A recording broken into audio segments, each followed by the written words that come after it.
Hi, I'm Jeanette Paradiso here at the Addison Historical Museum. We are located at 135 Army Trail Road, just south of Addison's Village Hall and Police Station. We are currently open on Saturdays between 10 a.m. and 2 p.m. And today we will be continuing our program about the Heidemann windmill that used to be located in Addison. The inner mechanism of the mill was quite an engineering marvel. The axles were all made of hand-hewn oak, while the gears, cogs, and pinions were made of hard maple.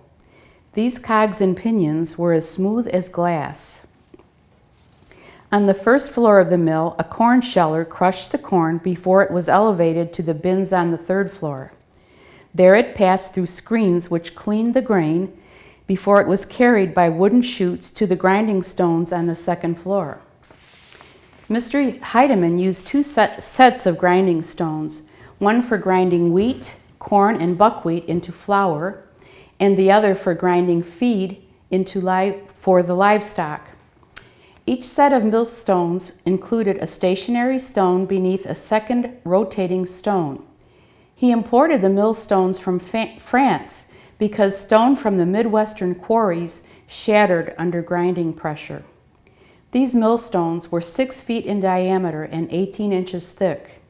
They were so heavy that each was made in 3 pieces so that it would be easier to handle. They were hoisted to the balcony from outside the mill with strong ropes and a winch and carried to the second floor and then strapped together in their proper places with heavy metal bands. After the grain was ground into flour, it passed through wooden chutes back to the ground floor, where it was drawn off in its coarser state and shifted. The sifting bins had different grades of silk through which the ground grain passed. The roughage that was left after the final sifting was used as livestock feed. At times, the mill worked night and day, and wagons of grain from farms as far away as Sycamore waited in line.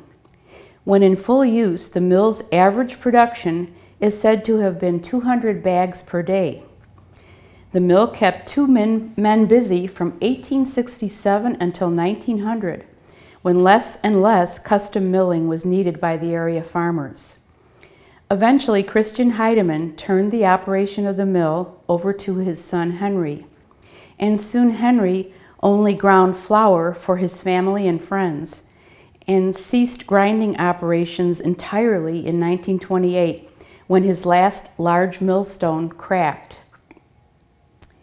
In 1956, the family estate was sold to a real estate developer who promised the village trustees that he would save the mill and put a park around it if they would grant him a building permit.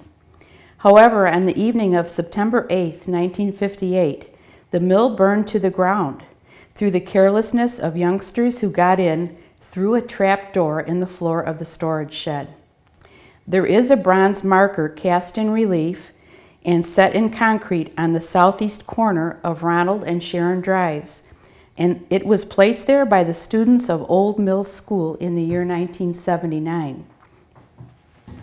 A few years later, when Addison was celebrating its centennial anniversary, the children of Old Mill School had a celebration on September 19, 1984. And some of the students wrote poems. All right, this is a poem written by Kathy Cox, and it's called The Old Mill. We used to have a windmill for more than 90 years, standing 5 stories high with stout wooden gears, a landmark for all to see from any place in town, with wings reaching to the sky until it burned down.